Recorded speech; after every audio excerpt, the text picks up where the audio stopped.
I'm Randy, and today we are going to talk about low-light plants that are indoors that are good for your pets. We have our mascot guest here.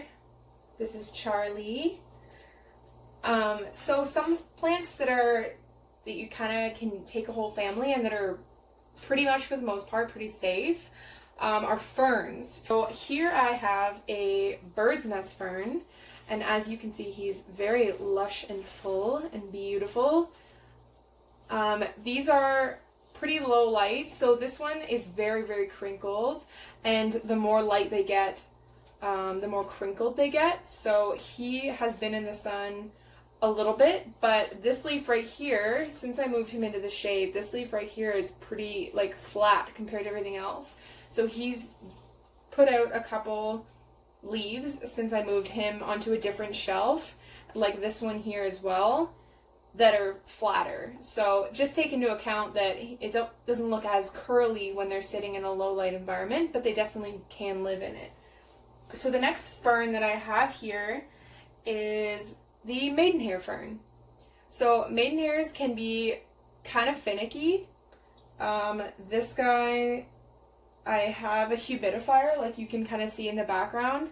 This one does kind of need a humidifier. For the most part, ferns really do like humidity and they like to have wet feet. This one is, for what people say on the internet, a diva, and so I keep her very moist almost all the time. I'll water a lot more often than many of my other plants just because she seems to enjoy that. So she's got an extra frond coming out here and one over here, and I don't know what I'm doing right, but something's happening. For the blue star fern, so this guy's kind of cool, and he puts out different heights of leaves, and they're very, very different shapes. So some of them are like longish and lance shaped, and others have like lobes, and I think this is more the kind of shape that they get when they get older. And he's been loving life too.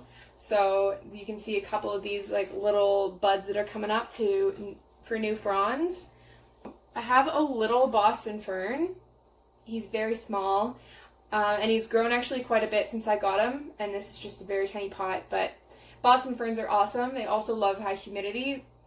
It's going to be a common thing for ferns, but it's very, very like 60s, 70s kind of thing, but I honestly think that we should bring them back because they're super, super cute, and you can buy them at like nurseries or even Home Depot or Walmart for these like big baskets of them, and they're really cute. But I wanted to start them small and watch them grow to be really big someday. So that's my little Boston fern. Another fern that I have is the brake fern. Yeah, he's almost like got like a tri-lobed little frond. So all of the fronds seem to have like multiple, they're all very lobed and variegated almost. So the middle of the vein down the center is lighter, and then the outer sides of the fronds are darker, and it's pretty neat. Like it's got a lot of personality. Not a lot of the other ferns have like multicolors kind of that I have, multicolors on the leaves. So I don't know, I think it's a cool mix up. Button fern. This is actually my mother's plant. There's a little dragonfly in it, very cute. And she hasn't had this one very long, so I don't really know as much, but he's in the bathroom in a fairly low light environment. And still another fern that is pretty safe for animals. And a lot of these information that I've gotten are all from the ASPCA websites. A different family that I also have a lot of plants in happen to be the Peperomia. So Peperomias, some of them you'll have to like look through to see which ones are safe, but some of them, the ones that I have, are supposed to be good for pets. So the Emerald Ripple, that's what this guy is, and he's just got like a bunch of heart-shaped crinkly leaves, and he was kind of leggy when I bought him, just like kind of tall, and I have him closer to a window now, so he's starting to put leaves out at the bottom. But yeah, like it's got this really cool like bluish shimmery sheen, and it's just, I don't know, got a lot of personality. I have a couple of these, so, but there's a different, this one's a different variegation, also a Ripple Peperomia as well, but it's got like white variegated leaves along with very dark ones. It just depends on, like, I have put it closer to a window now, so he's putting out more of the variegated leaves at the bottom and pushing them through. So yeah, I think they're really cute. These ones they don't grow very big. Like, this is kind of the max, whereas something like this can grow crazy. Like, these can grow to a couple feet and be like super, super long. So if you're space limited, then peperomias are kind of a great way to go. Another peperomia that I have is the parallel peperomia, and these ones feel like cardboard, and they're kind of feel like kind of fake. It's dripping because I watered him a little bit ago. But yeah, so they have like their whorled, so at every node it splits into 3 or 4, and they're like got veins down the middle that they get their name from the parallel peperomia. And yeah, these guys don't get very tall either. The peperomias that I have are kind of short for the most part. The dwarf watermelon peperomia, so this guy is more common in stores from what I've seen than the actual watermelon peperomia, who gets like the circular leaves. And this guy's pretty cool with the watermelon features with the silver. And he had another friend in here, but I moved him out, so there were 2 of them, but now there is only 1 in here. And I think, so another kind of plant that is low light that's cat safe, and this one's like super, super cat safe, but also very attractive to cats. And dogs, like if they chew on things, is the spider plant. The spider plant is one of the better ones, I'd say, for just like looks wise, and they grow really fast for the most part, and they put off babies. Like, they're super, super easy plants. You can kind of put them wherever, and they do with whatever lighting. Like, if you want more sun, then they'll be happy with that. If you give them shade, then they're okay with that. Like, for the most part, they're pretty easy plants. There's 2 kind of like palm types that I know of that are low light, that tolerate low light, that are also safe for pets. And one of them I have here, and it is a Parlor Palm. So palms, for the most part, when you hear the word palm, you think if they want a lot of sun, and that is true for the most part. This guy's pretty okay with low light conditions. Like, he does pretty well. So I've had him on my shelf with like just a regular light and an LED light bulb, and he's been growing fine. He's got like a bunch of new fronds that are coming out, starting to unravel. Like, I've like a few, I'd say 3, 4, 5 of them that are starting to come out. And yeah, he's loving life. The other palm that's not really a palm, it's kind of a succulent, is the Ponytail palm, which I don't have one here at the moment.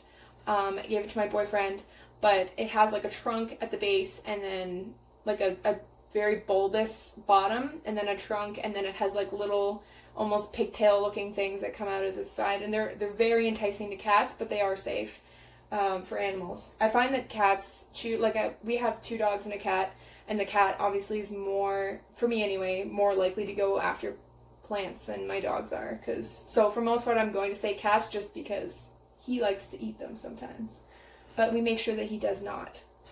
This Polka Dot plant. So the Polka Dot plant is awesome, comes in all kinds of colors. Pink, this one's white, and then there's red, and there's like orange, like whatever you want as far as color, like you can find in Polka Dot plant. So this guy is very bushy and short because he's been in a closer window, but if you can have them in low light conditions.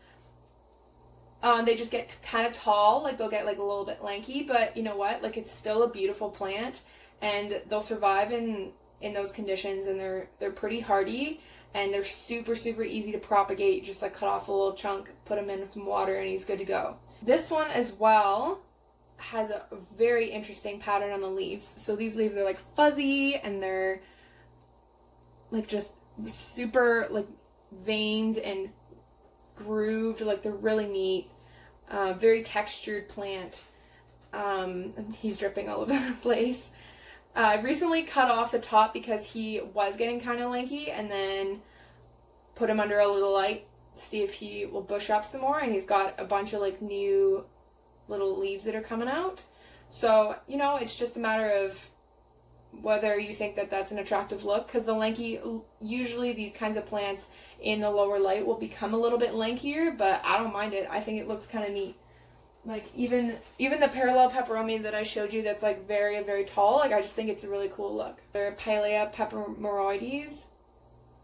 Don't know. Friendship plant, Chinese money plant, pancake plant, whatever you want to call it.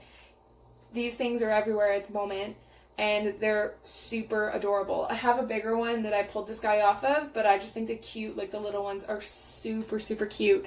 So he is just, oh man, so adorable. The little circular leaves, and they super easy to propagate. Like, you'll have a mother plant, and then they'll just shoot up some puffs, and then you can just cut them off and plant them in their own little soil, and they do really well. So there's 2 guys in here, and I like been putting them under just a little grow light or a little light, and you can put them in the window, but they have too much sun when they get too close to a window, and then their leaves start to curl. So if you really like the flat leaf look, then these guys are pretty okay for like a lower light setting. Is a wandering Jew.